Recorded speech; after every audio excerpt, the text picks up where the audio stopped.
안녕하세요. 파울신의 골프교실입니다.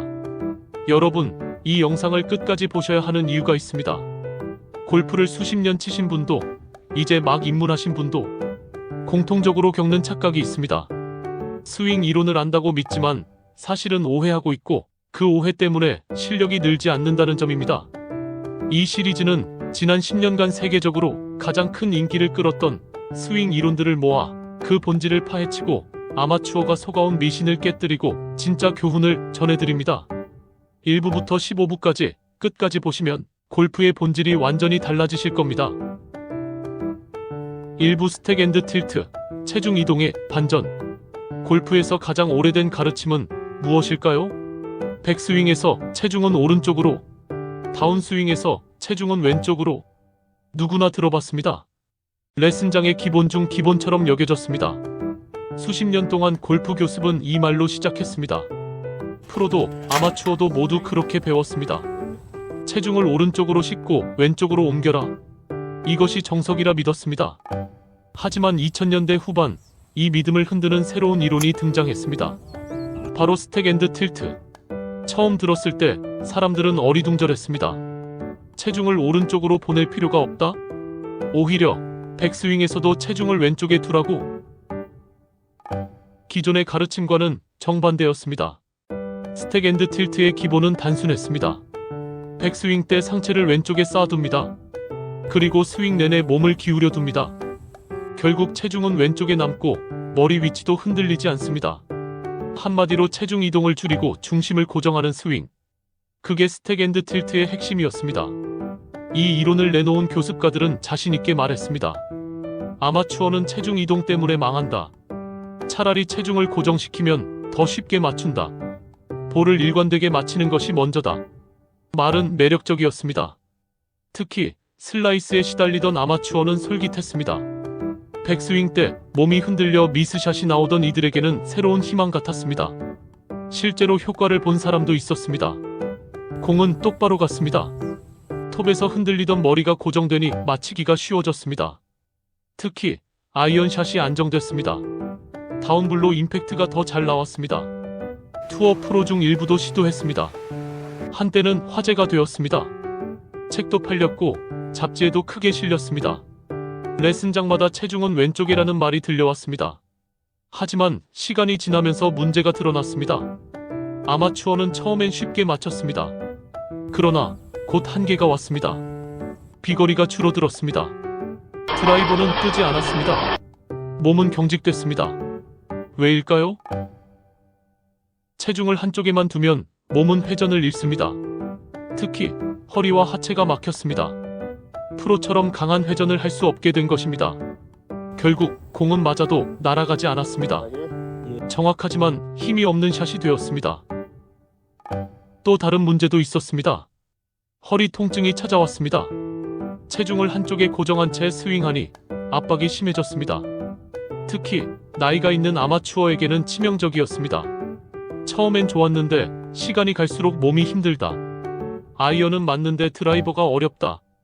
이런 말들이 쏟아졌습니다. 프로들의 경우는 달랐습니다. 프로는 체력과 유연성이 있었습니다. 스택 앤드 틸트를 그대로 쓰지 않았습니다. 일부 요소만 취했습니다. 백스윙 때 머리를 안정시키는 것, 체중을 흔들리지 않게 하는 것, 이 정도만 가져갔습니다. 즉, 프로는 이론을 그대로 믿지 않았습니다. 필요한 것만 취했습니다. 아마추어는 달랐습니다. 말 그대로 따라했습니다. 체중을 끝까지 왼쪽에 두고 억지로 몸을 기울였습니다. 결과는 실패였습니다. 그럼에도 스택 앤드 틸트는 중요한 의미가 있었습니다. 수십 년 동안 절대 진리처럼 믿었던 체중 이동의 신화를 깨뜨린 겁니다. 예전에는 이렇게 가르쳤습니다. 오른쪽으로 많이 옮겨라. 왼쪽으로 확실히 실어라. 하지만 이 과정에서 아마추어는 흔들리고 무너졌습니다. 스택 앤드 틸트는 말했습니다. 꼭 그럴 필요는 없다. 오른쪽으로 보내지 않아도 된다. 이 말은 충격이었지만 동시에 해방이었습니다. 아마추어에게 주는 교훈은 분명합니다. 체중 이동은 억지가 아닙니다. 많이 보낼 필요도 없습니다. 적게 보내도 됩니다. 중요한 건 흔들리지 않는 중심입니다. 프로는 자유롭게 체중을 옮깁니다. 하지만 아마추어는 중심을 지키는 게 우선입니다. 그래야 공이 맞습니다. 연습 방법은 간단합니다. 첫째, 백스윙 때 머리를 오른쪽으로 밀지 마십시오. 얼굴 앞에 거울을 두고 확인해 보십시오. 머리가 오른쪽으로 나가면 실패입니다. 둘째, 임팩트 때 왼쪽 다리를 단단히 고정하십시오. 발바닥이 지면을 꽉 누르는 느낌을 가지십시오. 셋째, 공을 칠 때 몸이 뒤로 젖지 않게 하십시오. 체중이 앞으로 남아 있어야 합니다. 이 세 가지만 연습해도 스택 앤드 틸트의 장점은 얻을 수 있습니다. 결국 스택 앤드 틸트는 완벽한 해답은 아니었습니다. 하지만 중요한 메시지를 남겼습니다. 체중 이동은 절대 진리가 아니다. 흔들림 없는 중심이 먼저다. 여러분이 기억해야 할 것은 이것뿐입니다. 체중은 억지로 옮기는 게 아닙니다.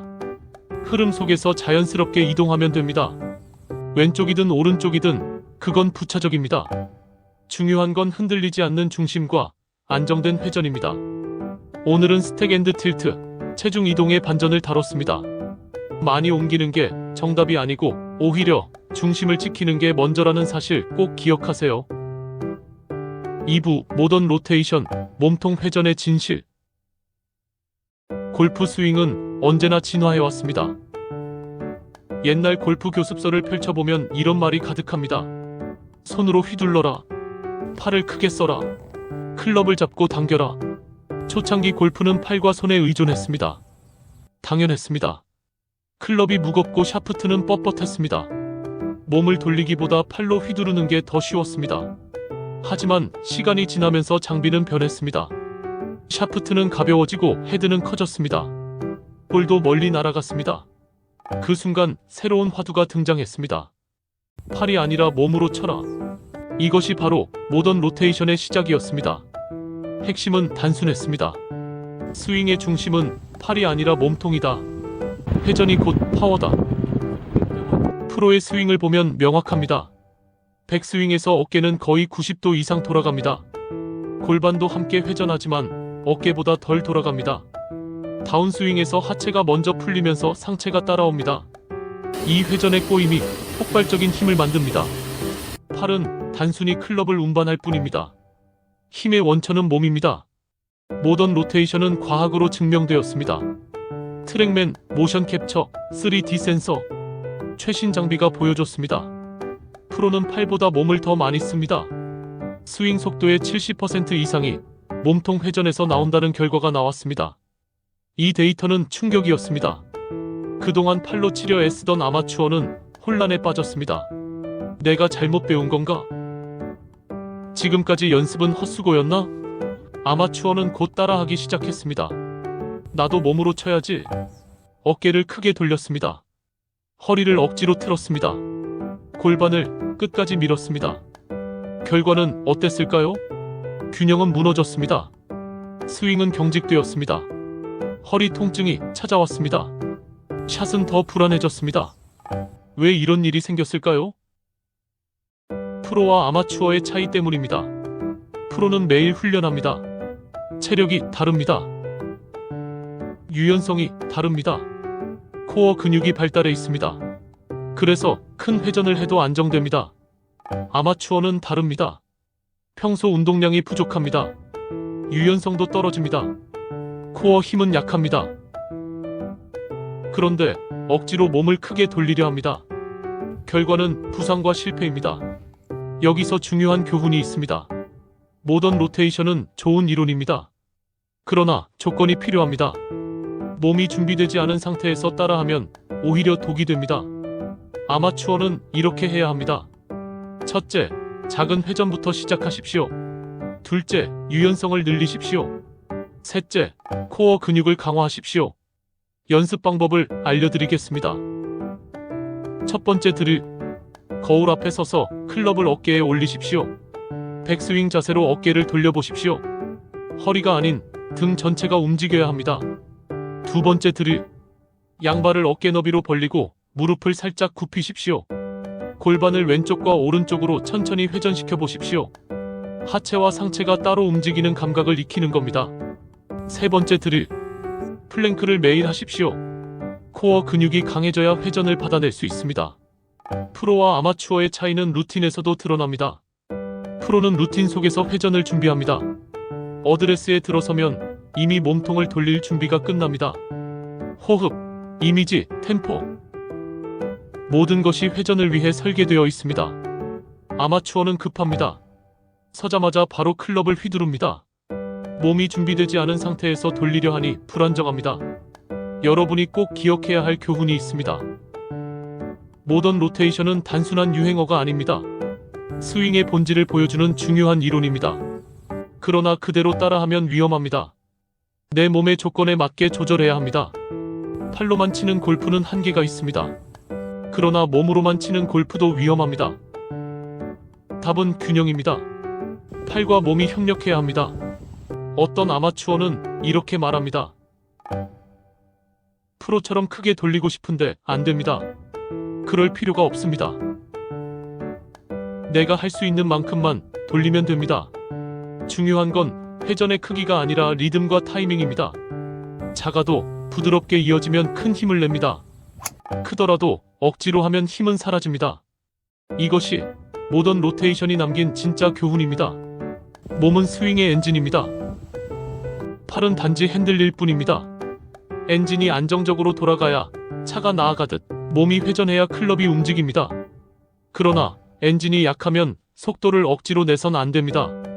먼저 엔진을 튼튼히 해야 합니다. 그 다음에야 속도를 올릴 수 있습니다. 오늘은 모던 로테이션, 몸통 회전의 진실을 다뤘습니다. 프로처럼 몸을 크게 돌리려 애쓰지 마십시오. 내 몸이 허락하는 만큼 균형을 지키며 회전하십시오.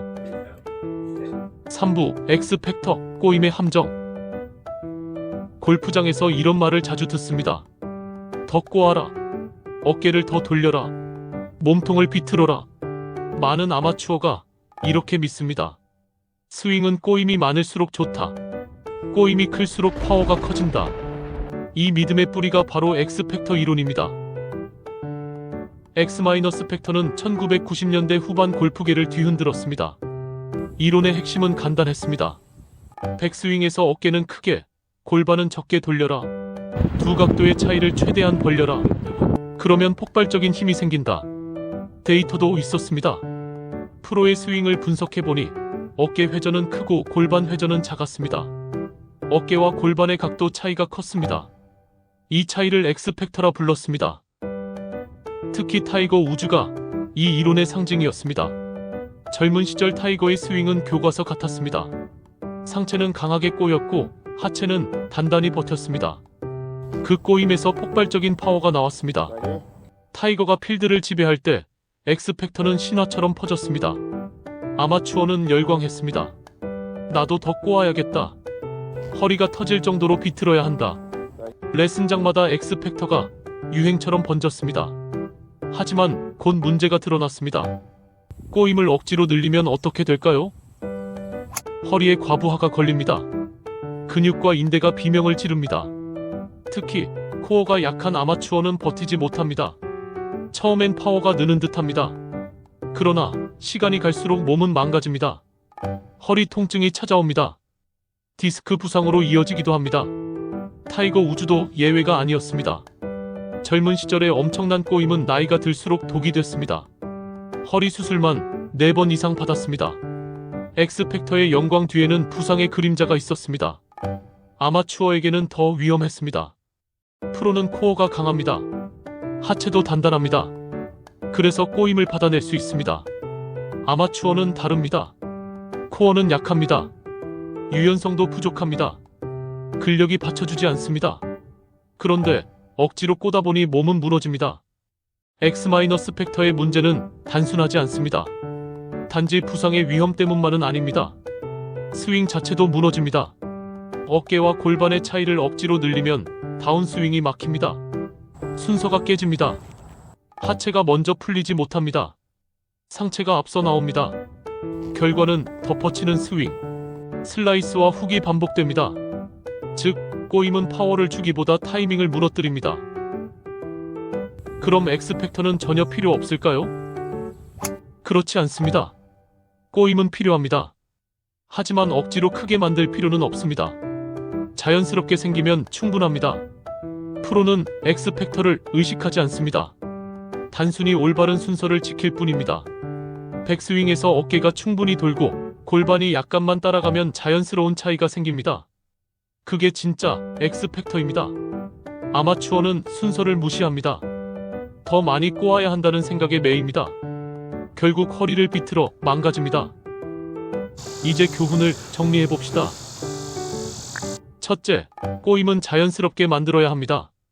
둘째, 억지 각도는 필요 없습니다. 셋째, 파워는 꼬임보다 순서에서 나옵니다. 연습 방법을 알려드리겠습니다. 첫 번째 드릴, 백스윙을 할 때 허벅지 안쪽에 힘을 주세요.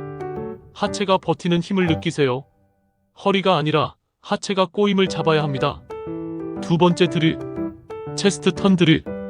클럽을 가슴에 대고 어깨를 돌리세요. 허리를 억지로 틀지 말고 등 전체로 회전하세요. 세 번째 드릴, 슬로우 모션 스윙. 천천히 백스윙하고 천천히 다운스윙 하세요. 꼬임이 과해지면 바로 느껴집니다. 자연스러운 범위를 찾는 연습입니다. X팩터는 한때 골프를 지배한 단어였습니다. 많은 아마추어가 속았습니다. 더 꼬아야 한다는 말에 집착했습니다. 하지만 결과는 허리 통증과 흔들린 스윙이었습니다. 이제는 알아야 합니다. 꼬임은 필요하지만 과하면 독입니다. 파워는 꼬임의 크기에서 나오는 게 아닙니다. 순서와 타이밍에서 나옵니다. 지금까지 X팩터 꼬임의 함정을 다뤘습니다. 더 많이 꼬는 게 답이 아니라는 사실 꼭 기억하세요. 자연스러운 꼬임과 올바른 순서만 지키면 충분합니다. 다음 4부에서는 지면 발력, 발바닥에서 나오는 파워의 진실을 다루겠습니다. 최근 가장 화제가 된 이론이지만 아마추어에게는 또 다른 함정이 될 수 있습니다. 끝까지 함께하세요. 구독과 좋아요, 알림 설정은 파울신의 골프 교실을 이어가는 힘입니다. 4부 지면 발력, 발바닥에서 나오는 파워.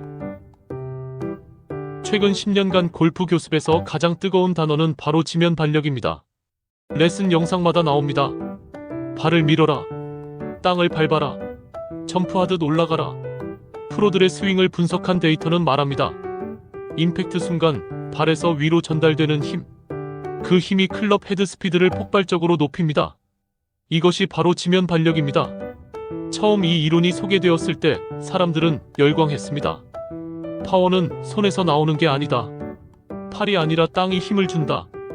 발에서 시작해 지면을 밀어 올린 힘이 상체를 통과해 클럽에 전달된다. 설명만 들어도 멋졌습니다. 특히 투어 프로들의 동작을 보면 확실했습니다. 임팩트 직전 하체가 지면을 강하게 밟습니다. 발이 밀리듯 움직입니다. 그 순간 클럽은 번개처럼 휘둘러집니다. 볼은 폭발적으로 날아갑니다. 아마추어는 곧 따라하기 시작했습니다. 나도 지면 발력을 써야지. 발을 과장되게 밟았습니다. 스윙 중간에 점프하듯 튀어올랐습니다. 엉덩이를 뒤로 빼고 발 뒤꿈치를 번쩍 들었습니다. 결과는 어땠을까요? 타이밍은 무너졌습니다. 스윙은 흔들렸습니다. 공은 똑바로 나가지 않았습니다. 오히려 뒷땅, 토핑, 심한 슬라이스가 나왔습니다. 왜 이런 실패가 생겼을까요? 이유는 간단합니다. 프로와 아마추어의 차이입니다. 프로는 지면 발력을 결과로 씁니다. 순서를 지키고 회전을 정확히 하다 보니 발이 반응합니다. 지면을 밟는 힘이 자연스럽게 생깁니다. 아마추어는 반대로 합니다. 순서와 회전은 무시합니다. 지면을 써야 한다는 생각에 억지로 발을 밟습니다. 결국 상체와 하체가 따로 놀고 스윙은 망가집니다. 여기서 중요한 교훈이 있습니다. 지면 발력은 억지로 만드는 게 아닙니다. 발은 스윙 동작의 결과로 생깁니다. 프로는 발을 신경 쓰지 않습니다. 몸을 쓰다 보니 발이 반응할 뿐입니다. 하지만 아마추어는 발을 의식합니다. 밟아야 한다는 생각이 머리를 지배합니다. 그 순간 타이밍은 망가지고 힘은 사라집니다. 실제로 아마추어가 지면 발력을 잘못 쓰면 이런 일이 벌어집니다. 첫째, 점프 스윙. 다운 스윙에서 발을 차올리다 몸이 위로 튑니다.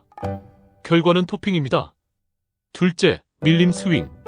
왼발을 억지로 밟다 몸 전체가 왼쪽으로 쏠립니다. 결과는 뒷땅입니다. 셋째, 꼬임 붕괴. 발만 밟으니 상체 회전이 끊깁니다. 결과는 슬라이스입니다. 그렇다면 아마추어는 어떻게 접근해야 할까요? 방법은 단순합니다. 발을 의식하지 마십시오. 대신 하체의 움직임을 바르게 하십시오. 그럼 발이 저절로 반응합니다. 연습 드릴을 알려드리겠습니다. 첫 번째 드릴, 발바닥 전체를 땅에 붙인 채 스윙하세요. 임팩트까지 발을 떼지 않는 연습입니다. 지면을 억지로 밟으려는 습관을 고칩니다. 두 번째 드릴, 하체 리드 드릴. 어드레스 후 다운스윙에서 무릎을 먼저 움직여보세요. 발이 아니라 무릎이 스타트 포인트입니다. 이때 발은 자연스럽게 반응합니다. 세 번째 드릴, 의자 드릴. 엉덩이를 의자에 살짝 붙이고 스윙하세요. 엉덩이가 앞으로 빠지지 않게 하는 훈련입니다. 지면 반력이 몸을 세우는 게 아니라 회전을 돕는다는 걸 느낄 수 있습니다. 프로와 아마추어의 차이를 다시 봅시다. 프로는 회전과 순서를 통해 자연스럽게 지면 반력을 얻습니다. 아마추어는 발을 먼저 쓰려 합니다. 그래서 실패합니다. 핵심은 순서입니다. 다운스윙에서 하체가 먼저 풀립니다. 무릎과 골반이 회전을 시작합니다. 상체가 따라옵니다. 이 과정에서 발은 자연스럽게 땅을 밟습니다. 지면 반력은 멋진 말입니다. 하지만 아마추어가 오해하기 쉬운 말입니다. 밟아라라는 말에 속아 점프합니다. 밀어라라는 말에 속아 몸을 던집니다. 그러나 진실은 다릅니다. 지면 반력은 의도하는 게 아닙니다. 발은 회전과 순서를 지킬 때 따라오는 결과입니다. 이제 여러분은 기억해야 합니다. 지면 반력을 의식하지 마십시오. 발이 아니라 몸을 믿으십시오. 하체 리드, 올바른 회전, 흔들림 없는 중심. 이 세 가지가 맞아떨어지면 지면 반력은 저절로 옵니다. 5부 레그 드라이브, 하체 리드의 진실.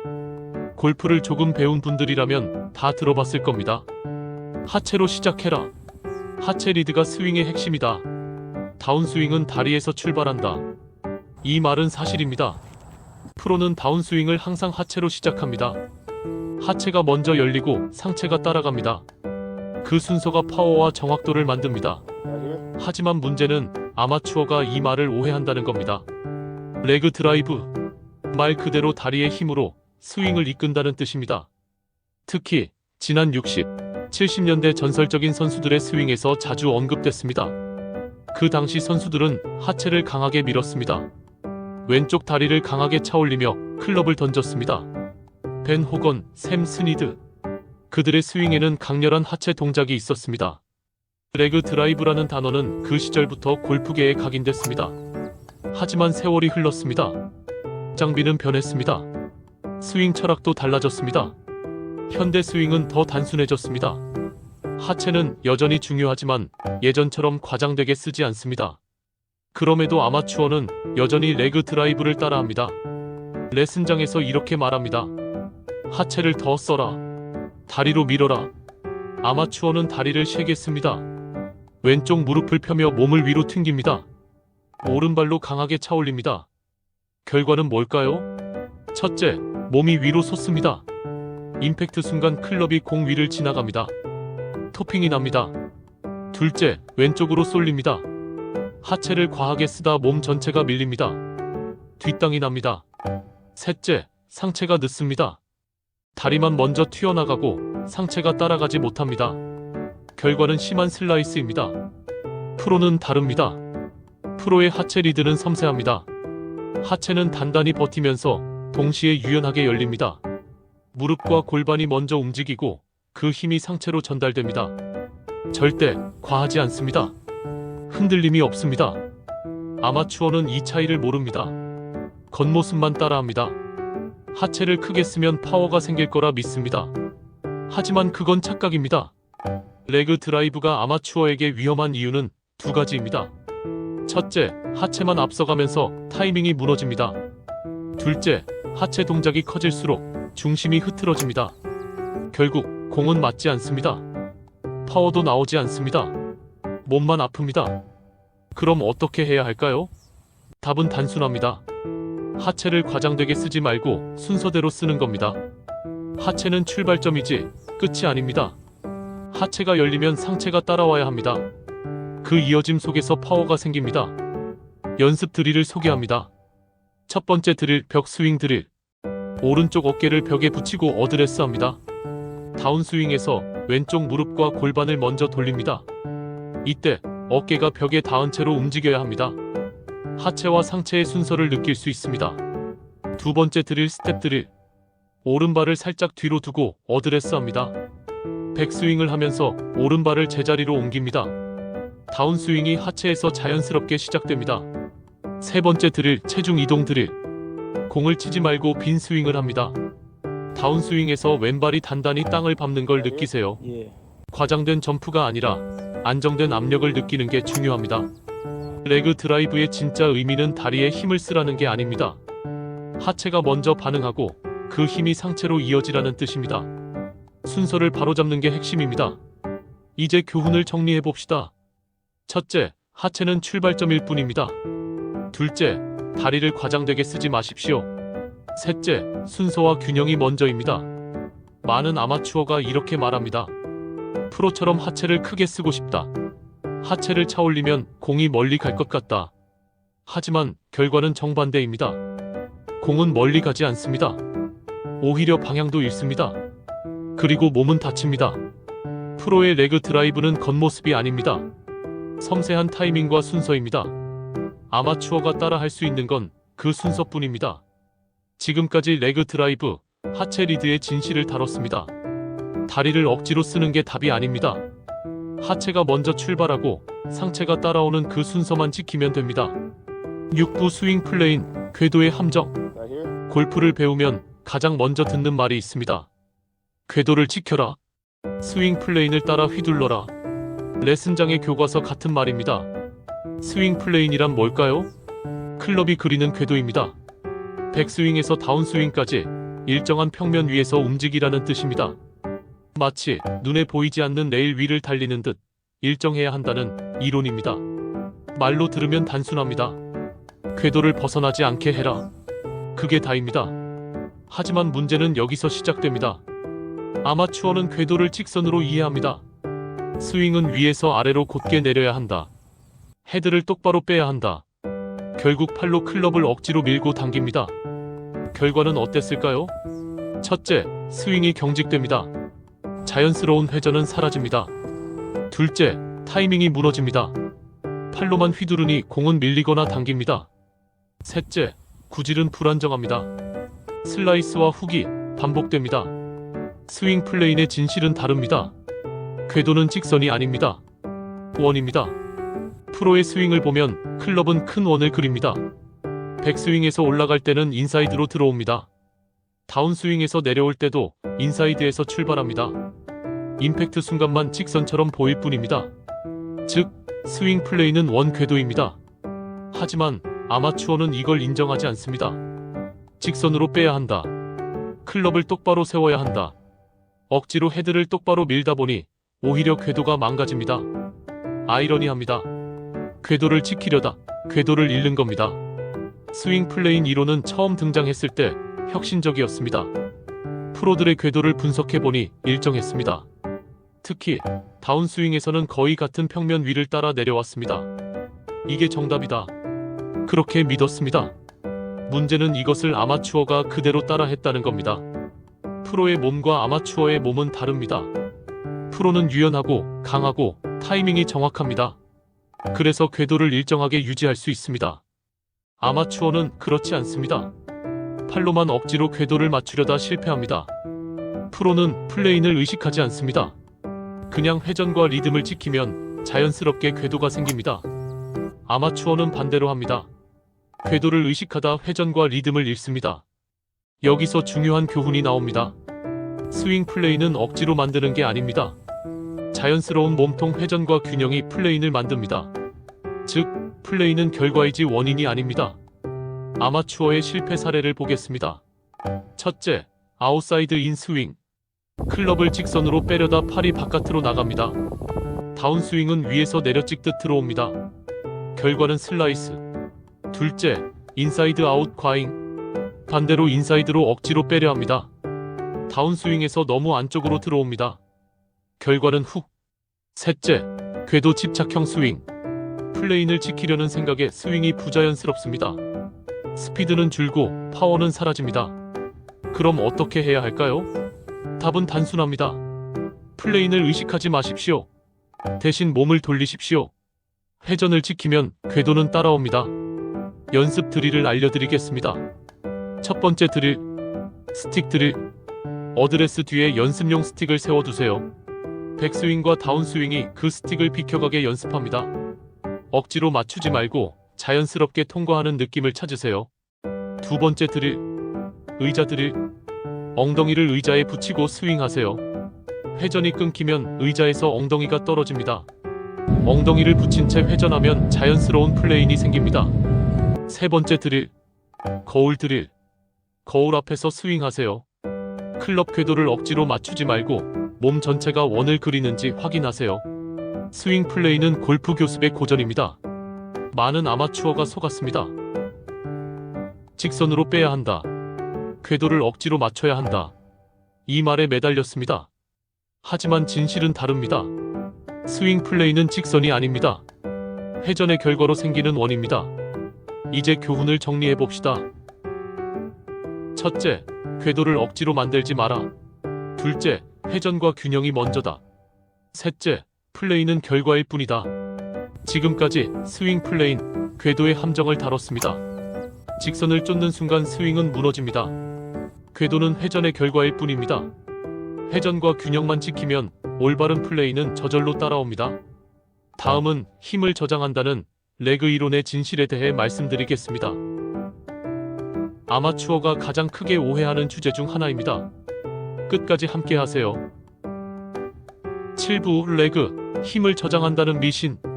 골프 스윙을 배울 때 가장 자주 듣는 말이 있습니다. 손목을 늦게 풀어라. 레그를 끝까지 유지해라. 힘을 저장해야 멀리 간다. 많은 아마추어가 이 말에 매달립니다. 손목 각도를 억지로 잡고 끌고 내려옵니다. 마지막 순간까지 힘을 폭발시키려 합니다. 하지만 결과는 정반대입니다.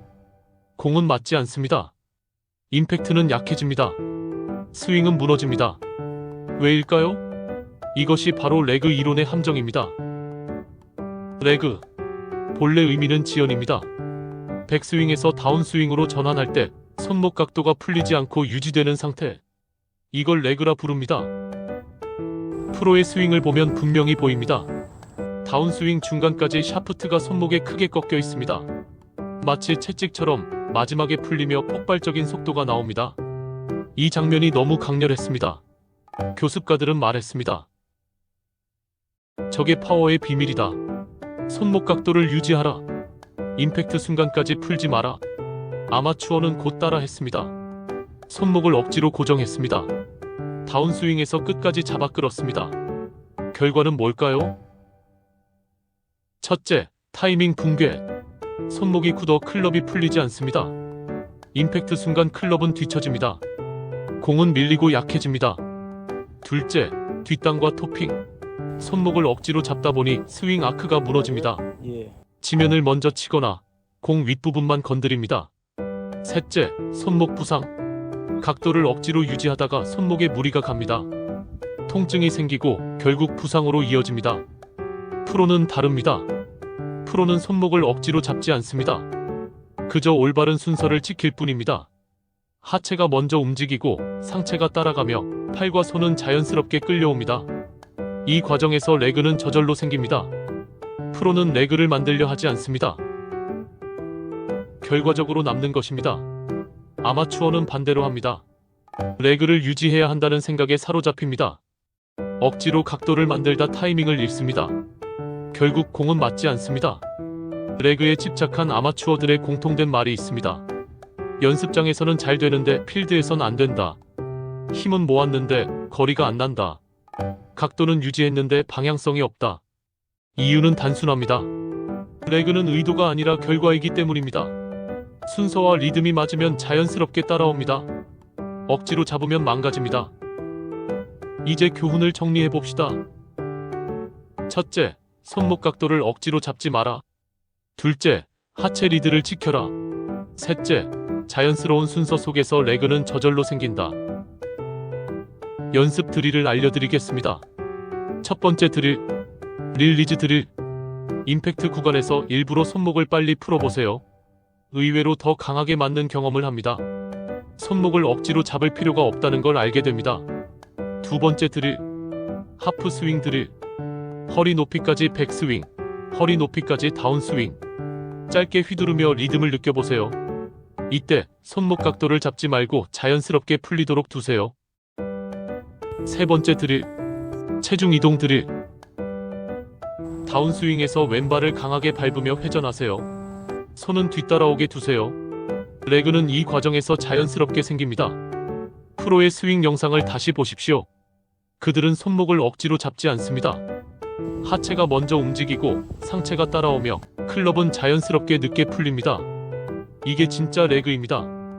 아마추어가 따라해야 할 것은 손목 각도가 아닙니다. 순서와 리듬입니다. 하체 리드, 중심 회전, 자연스러운 릴리즈. 이 세 가지만 지키면 됩니다. 레그는 매혹적인 단어였습니다. 힘을 저장한다는 말은 매력적이었습니다. 하지만 아마추어를 가장 크게 속인 미신 중 하나였습니다. 이제는 알아야 합니다. 힘은 저장하는 게 아닙니다. 흐름 속에서 만들어지는 겁니다. 억지로 붙잡는 순간 힘은 사라집니다. 지금까지 레그, 힘을 저장한다는 미신을 다뤘습니다. 손목을 억지로 잡는 순간 스윙은 망가집니다. 순서와 리듬만 지키면 레그는 저절로 따라옵니다. 8부 릴리즈, 클럽을 푼다는 오해. 골프장에서 흔히 듣는 말이 있습니다. 릴리즈를 제대로 해야 한다. 클럽을 끝까지 휘둘러야 한다. 손목을 돌려라. 많은 아마추어는 이렇게 이해합니다. 릴리즈란 공을 친 후 손목을 억지로 돌려주는 동작. 왼손을 뒤집고 오른손을 덮어 씌우는 동작. 마치 손목 싸움을 하듯 클럽을 비트는 행위. 하지만 이것은 큰 오해입니다. 릴리즈의 진짜 의미는 전혀 다릅니다. 릴리즈, 말 그대로 풀어준다는 뜻입니다. 잡고 있던 것을 놓아주는 것. 억지로 조작하는 것이 아니라 자연스럽게 흐름에 맡기는 것. 프로의 스윙을 보십시오. 다운스윙에서 임팩트를 지나 팔과 손목은 자연스럽게 풀립니다. 회전과 타이밍이 맞으니 클럽은 스스로 돌아갑니다. 손은 억지로 비트는 게 아니라 단순히 따라갈 뿐입니다. 하지만 아마추어는 다릅니다. 릴리즈 하라는 말을 손목을 돌리라는 지시로 착각합니다. 공을 맞히자마자 손목을 강제로 꺾습니다.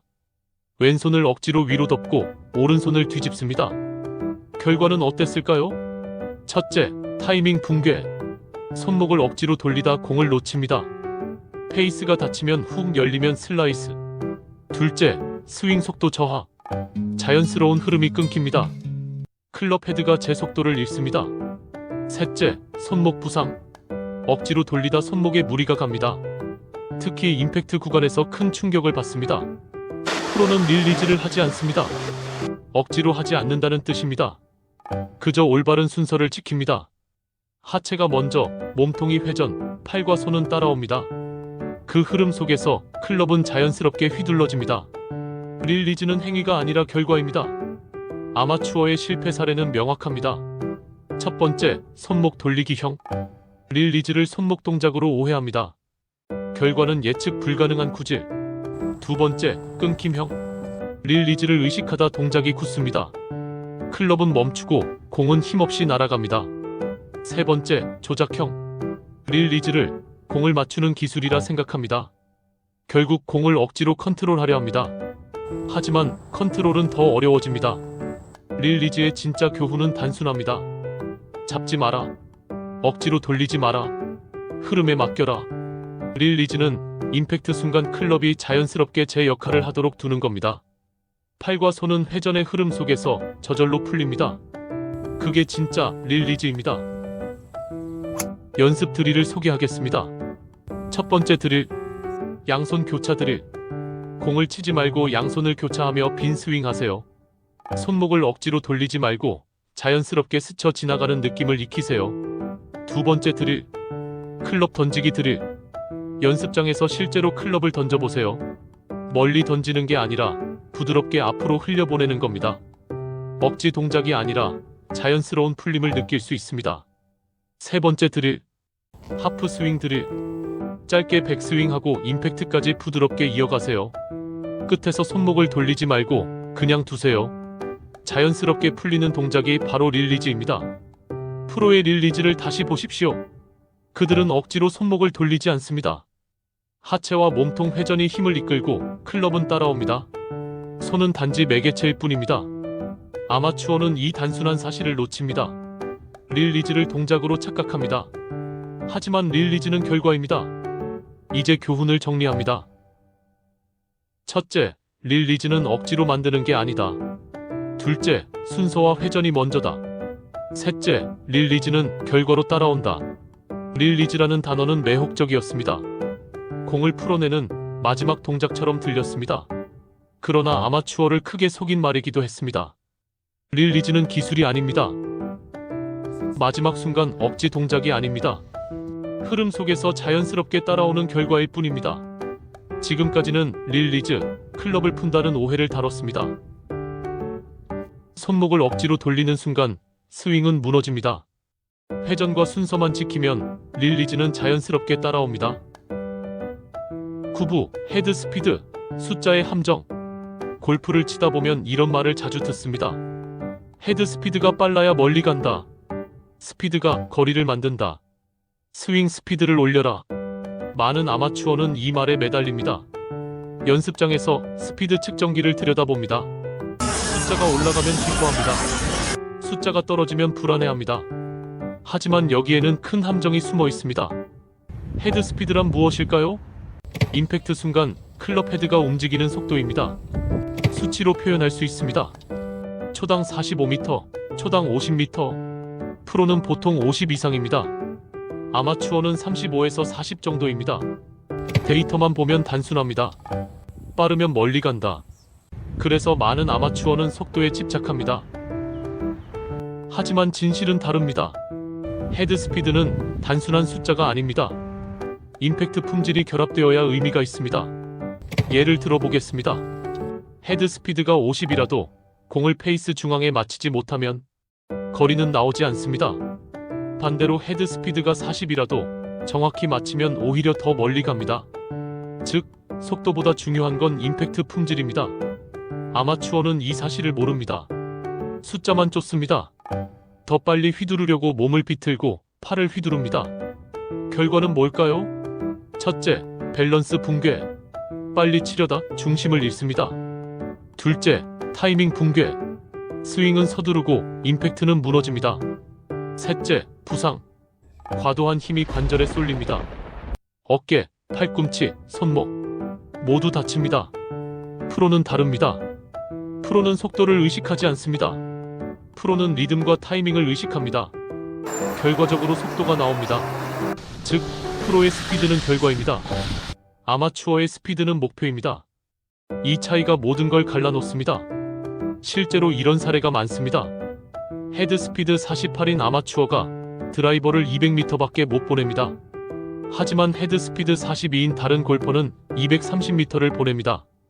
이유는 간단합니다. 첫 번째 골퍼는 중심을 잃고 맞히지 못합니다. 두 번째 골퍼는 중심을 지키고 페이스 중앙에 정확히 맞춥니다. 그럼 헤드 스피드라는 숫자는 쓸모없는 걸까요?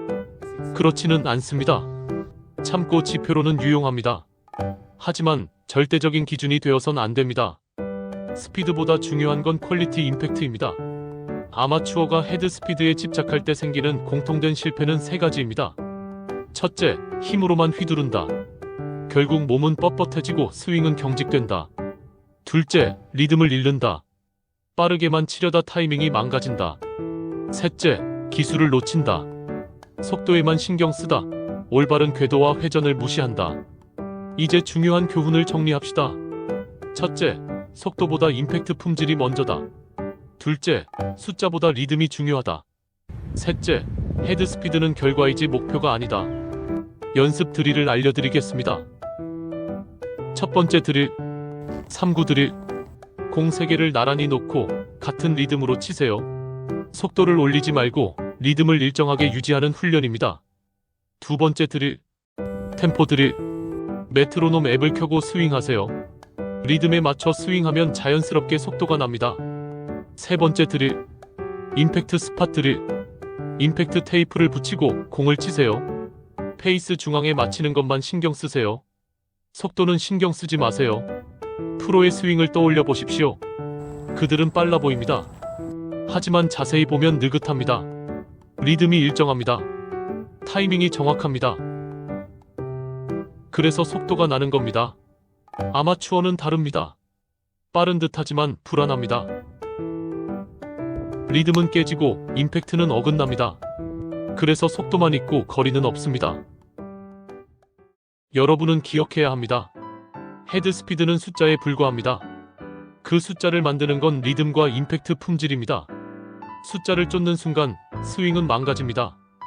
리듬과 정확성을 쫓을 때 숫자는 따라옵니다. 지금까지 헤드 스피드, 숫자의 함정을 다뤘습니다. 빠른 속도가 답이 아닙니다. 리듬과 임팩트가 답입니다. 숫자는 결과일 뿐 목표가 아닙니다. 10부 스매시 팩터, 비거리의 진짜 비밀. 많은 아마추어 골퍼들이 이렇게 말합니다. 헤드 스피드를 올려야 거리가 는다. 힘을 더 줘야 공이 멀리 간다. 하지만 단순한 스피드만으로는 답이 나오지 않습니다. 스피드가 50이라도 공이 페이스 한가운데 맞지 않으면 소용이 없습니다. 반대로 스피드가 40이어도 정타가 되면 훨씬 멀리 갑니다. 그 차이를 보여주는 지표, 바로 스매시 팩터입니다. 스매시 팩터란 간단히 말해 효율입니다. 클럽 헤드 스피드 대비 볼 스피드, 즉 클럽 속도가 공에 얼마나 잘 전달되었는지를 보여주는 수치입니다. 예를 들어 드라이버에서 클럽 스피드가 45일 때 볼 스피드가 67.5라면 스매시 팩터는 1.5입니다. 1.5가 드라이버의 이론적 최대치입니다. 아이언은 1.3 내외가 정상 범위입니다. 이 수치는 골프의 진실을 말해줍니다. 스피드가 아니라 맞히는 효율이 비거리를 만든다. 여기서 교훈이 나옵니다. 첫째, 스피드보다 임팩트 퀄리티가 먼저다.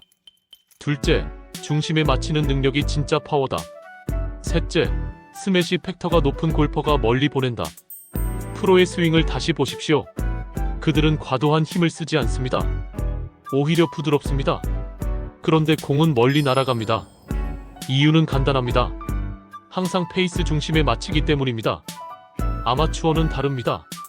빠르게 휘두릅니다. 하지만 정타율이 낮습니다. 결과적으로 효율은 떨어집니다. 스매시 팩터를 올리려면 힘을 더 쓰는 게 아닙니다. 임팩트를 더 정확히 해야 합니다. 클럽의 스윗 스팟에 공이 맞는 순간 에너지는 가장 효율적으로 전달됩니다. 정리해봅시다. 첫째, 스피드보다 효율이 비거리를 만든다. 둘째, 중심에 맞히는 능력이 진짜 실력이다. 셋째, 스매시 팩터는 숫자가 아니라 정타율이다. 11부 어퍼 블로우, 드라이버를 올려친다는 환상. 드라이버를 잡으면 많은 아마추어가 이렇게 말합니다. 드라이버는 위로 올려쳐야 한다. 공을 띄우려면 쓸어 올려야 한다. 어퍼 블로우가 비거리의 비밀이다.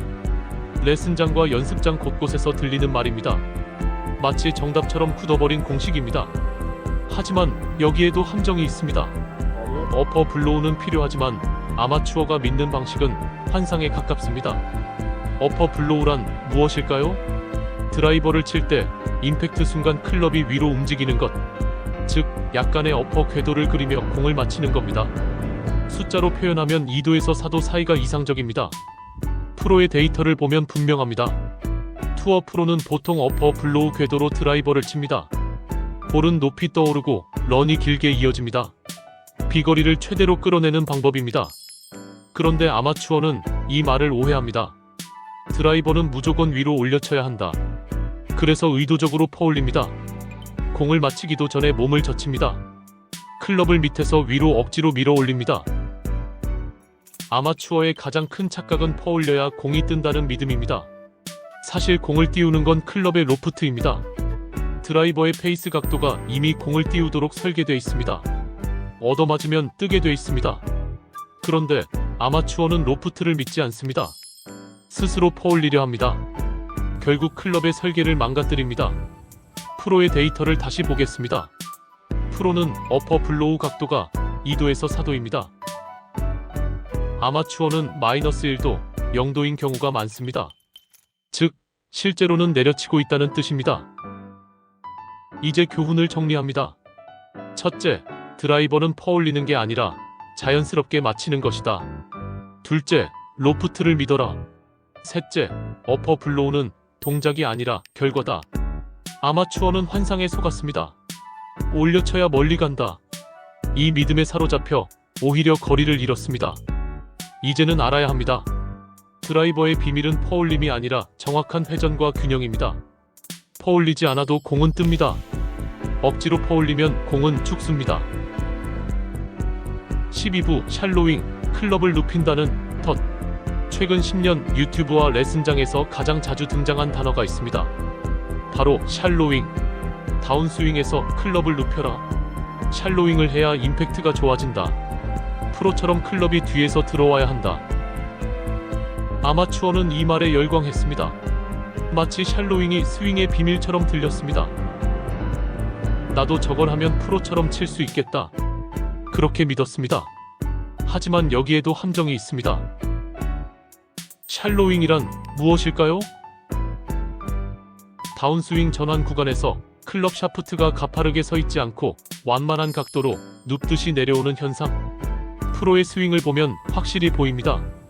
백스윙 탑에서 클럽이 위에 있다가 다운스윙 초반의 샤프트가 살짝 눕습니다.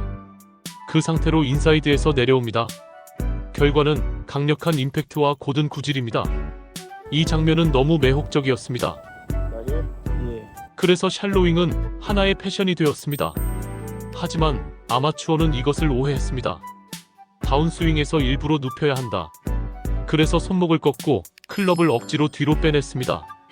몸은 멈추고 손만 조작합니다. 프로는 샬로잉을 만들지 않습니다. 그저 순서를 지킬 뿐입니다. 하체가 먼저 움직이고 상체가 따라오며 팔과 클럽은 자연스럽게 인사이드로 떨어집니다. 이 과정에서 샤프트는 저절로 눕습니다. 샬로잉은 결과이지 행위가 아닙니다. 샬로잉의 진짜 교훈은 단순합니다. 억지로 눕히지 마라. 순서를 지켜라. 그러면 샬로잉은 저절로 따라온다. 샬로잉이라는 단어는 멋졌습니다. 클럽이 예쁘게 눕는 장면은 유혹적이었습니다. 하지만 아마추어를 가장 크게 속인 유행 중 하나였습니다. 샬로잉은 기술이 아닙니다. 억지로 만드는 동작이 아닙니다. 바른 순서와 회전의 결과일 뿐입니다. 이제 교훈을 정리합니다. 첫째, 샬로잉은 동작이 아니라 결과다. 둘째, 순서와 회전이 먼저다. 셋째, 억지 손목 동작은 실패로 간다. 손목으로 억지로 눕히는 순간 스윙은 무너집니다. 순서와 회전만 지키면 샬로잉은 저절로 따라옵니다. 13부 스윙 템포, 리듬의 진실. 스윙 템포는 언제나 골퍼들의 고민이었습니다. 빠르면 서두른다 하고 느리면 힘이 없다 합니다. 하지만 여기에도 큰 오해가 숨어 있습니다. 스윙 템포란 무엇일까요? 백스윙과 다운스윙의 비율입니다. 보통 3대1이 이상적이라 합니다. 백스윙을 3으로 잡으면 다운스윙은 1의 속도로 해야 한다는 뜻입니다. 프로의 데이터를 보면 확실합니다. 타이거 우즈, 로리 맥길로이, 조던 스피스. 누구나 대체로 3대1 비율을 유지합니다. 빠른 듯 보여도 실제로는 일정합니다. 아마추어는 이걸 오해합니다. 프로는 빠르니 나도 빨라야 한다. 나는 힘이 없으니 더 천천히 해야 한다. 결국 자기만의 템포를 잃어버립니다. 빠른 아마추어는 급해집니다. 백스윙이 끝나기도 전에 다운스윙을 시작합니다. 결과는 덮어침, 슬라이스, 뒷땅. 느린 아마추어는 늘어집니다. 백스윙에서 리듬이 끊깁니다. 다운스윙은 힘없이 밀립니다. 결과는 거리 손실. 프로와 아마추어의 차이는 단순합니다. 프로는 일정한 템포를 유지합니다. 빠른 듯해도 늘 같습니다. 느린 듯해도 늘 같습니다. 상황이 달라도 변하지 않습니다. 아마추어는 변하는 템포를 가집니다. 좋은 샷이 나오면 빨라지고 실수가 나오면 느려집니다. 바람이 불면 바뀌고 긴장하면 또 달라집니다. 결국 스윙은 일관성을 잃습니다. 여기서 중요한 교훈이 나옵니다. 템포의 핵심은 빠르기나 느림이 아닙니다. 일정함입니다. 프로의 스윙을 떠올려 보십시오. 로리 맥길로이는 빠른 편입니다. 어니 엘스는 느린 편입니다. 하지만 둘 다 공통점이 있습니다. 항상 같은 템포로 칩니다. 빠르든 느리든 변하지 않습니다. 즉, 템포는 속도의 절대치가 아니라 일정함입니다. 스윙 템포는 아마추어를 크게 속였습니다. 빨라야 한다, 느려야 한다. 이 단어들이 사람을 헷갈리게 했습니다. 진실은 단순합니다. 빠르든 느리든 상관없습니다. 항상 같아야 합니다. 이제 교훈을 정리합니다. 첫째, 템포는 속도가 아니다. 둘째, 일정함이 모든 걸 만든다. 셋째, 자신만의 리듬을 찾아라. 아마추어는 남의 템포를 흉내냅니다. 프로를 따라합니다. 하지만 몸은 다르고 리듬도 다릅니다. 따라가다 망가집니다. 여러분은 이제 자신만의 템포를 찾아야 합니다. 빠르든 느리든 상관없습니다. 일정하기만 하면 됩니다. 14부 멘탈, 루틴, 마음의 리듬. 많은 아마추어가 이렇게 말합니다. 연습장에서는 잘 되는데 필드만 나가면 망가집니다. 공 앞에 서면 갑자기 불안해집니다. 잘 치려는 마음이 앞서서 망칩니다. 왜 이런 일이 생길까요? 스윙이 변했을까요? 기술이 사라졌을까요? 아닙니다. 몸은 그대로입니다. 문제는 멘탈 루틴입니다. 멘탈 루틴이란 무엇일까요? 공 앞에 서기 전, 그리고 스윙을 하기 전까지의 마음의 절차, 생각의 순서, 호흡의 리듬, 감정의 관리. 이 모든 것이 루틴입니다. 프로의 스윙을 떠올려 보십시오. 티잉 그라운드에 서서 공을 바라봅니다. 심호흡을 하고 시선을 정리합니다. 몇 번의 연습 스윙을 하고 발을 고정합니다. 마지막으로 목표를 보고 그대로 스윙합니다. 늘 같습니다. 늘 같은 순서를 반복합니다. 멘탈 루틴이 몸과 마음을 안정시킵니다. 멘탈 루틴의 힘은 단순합니다. 마음을 일정하게 유지해줍니다. 기술이 변하지 않게 막아줍니다. 몸의 리듬을 지켜줍니다. 실패 사례를 보겠습니다. 첫째, 생각, 과부하. 공 앞에서 스윙 궤도, 손목, 체중 이동을 모두 떠올립니다. 결과는 경직된 샷. 둘째, 감정 폭발. 앞 홀에서 실수하고 화가 난 채 다음 홀로 갑니다. 결과는 연속된 미스.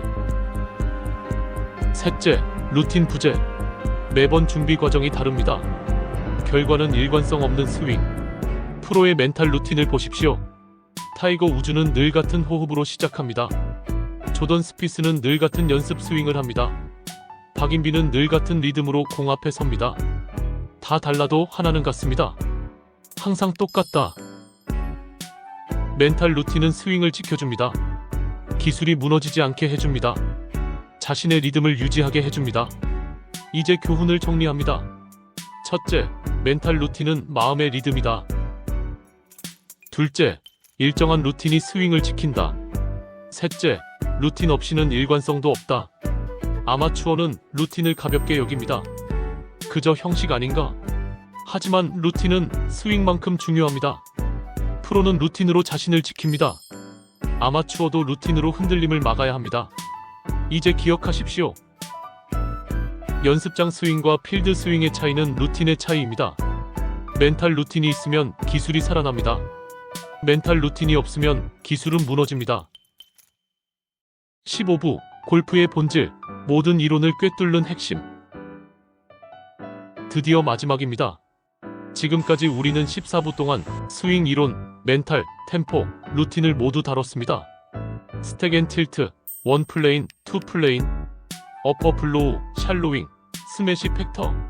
수많은 이론과 교훈을 살펴봤습니다. 그런데 여기서 가장 중요한 질문을 던집니다.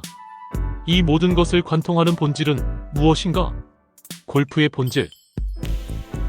사람마다 대답은 다를 수 있습니다. 누군가는 비거리라 말할 겁니다. 누군가는 정확성이라 말할 겁니다. 또 누군가는 멘탈이라 답할 겁니다. 하지만 저는 이렇게 말합니다. 골프의 본질은 일관성입니다. 비거리가 아무리 길어도 한 번은 300야드, 한 번은 180야드라면 소용이 없습니다. 정확성이 아무리 뛰어나도 한 번은 똑바로, 한 번은 오비라면 의미가 없습니다. 멘탈이 강해도 루틴이 무너진다면 소용이 없습니다. 결국 골프는 같은 동작을 같은 결과로 반복하는 경기입니다. 즉, 일관성입니다. 프로의 샷을 떠올려 보십시오. 늘 같은 템포, 늘 같은 루틴, 늘 같은 궤도. 결과는 언제나 일정합니다. 아마추어는 다릅니다. 어제와 오늘이 다르고 1번 홀과 18번 홀이 다릅니다. 상황마다, 감정마다 결과가 바뀝니다. 차이는 기술이 아니라 일관성입니다. 그렇다면 일관성을 만드는 힘은 무엇일까요? 첫째, 단순화. 복잡할수록 흔들립니다. 스윙 생각이 많을수록 깨집니다. 단순한 키워드 하나, 단순한 루틴 하나. 이것이 일관성을 만듭니다. 둘째, 반복. 연습이 곧 본질입니다. 몸이 기억할 때까지 같은 리듬으로 반복. 연습의 질과 양이 일관성을 보장합니다. 셋째, 멘탈. 흔들리지 않는 마음이 필요합니다. 결국 스윙은 마음이 만든 결과입니다. 실패 사례를 다시 보겠습니다. 첫째, 복잡한 아마추어. 공 앞에서 스윙 지침을 다 떠올립니다. 결과는 몸의 경직, 샷의 실패. 둘째, 연습 부족형. 연습장에서 10번 치고 필드에 나갑니다. 결과는 매번 다른 궤도. 셋째, 멘탈 붕괴형. 앞 홀의 실수에 흔들리고 상황에 따라 루틴이 무너집니다. 결과는 연속된 미스. 프로는 다릅니다. 스윙을 단순하게 유지합니다. 하루에도 수백 번 같은 동작을 반복합니다. 멘탈 루틴으로 마음을 다잡습니다. 그래서 일관성이 유지됩니다. 연습 드릴을 정리합니다. 첫 번째 드릴, 키워드 드릴. 스윙 전 한 단어만 떠올리세요. 균형, 리듬, 정타. 복잡한 생각은 버리고 단순함만 남기세요. 두 번째 드릴, 반복 루틴 드릴. 공 하나마다 같은 루틴을 하세요. 호흡, 시선, 어드레스, 스윙. 똑같이, 늘 똑같이. 세 번째 드릴, 멘탈 이미지 드릴. 좋은 샷을 머릿속에 그리고 치세요. 몸은 마음이 그린 그림을 따라갑니다. 여러분, 우리는 14부 동안 수많은 이론을 배웠습니다. 하지만 결론은 단순합니다. 스윙 이론은 도구일 뿐입니다. 멘탈은 보조 장치일 뿐입니다. 템포와 루틴은 방법일 뿐입니다. 진짜 핵심은 일관성입니다. 같은 샷을 반복하는 힘. 골프는 그것이 전부입니다. 이제 여러분이 해야 할 일은 단순합니다. 수많은 이론 중에서 자신에게 맞는 것을 고르세요. 그리고 단순하게 만들고 반복하고 지키세요. 그 과정에서 일관성이 생깁니다. 일관성이 생기면 골프가 달라집니다. 오늘은 골프의 본질, 모든 이론을 꿰뚫는 핵심을 다뤘습니다. 결론은 단순합니다. 골프는 일관성입니다. 이 방송을 통해 여러분이 깨닫고 자신만의 일관성을 만들길 바랍니다. 이제 여러분은 흔들리지 않는 골프를 가질 수 있습니다. 이론에 휘둘리지 않고 본질을 알게 되었습니다. 그것이 바로 파울신의 골프 교실이 드린 마지막 교훈입니다. 시청해주셔서 감사합니다. 구독과 좋아요, 알림 설정은 더 많은 진실을 전하는 힘이 됩니다.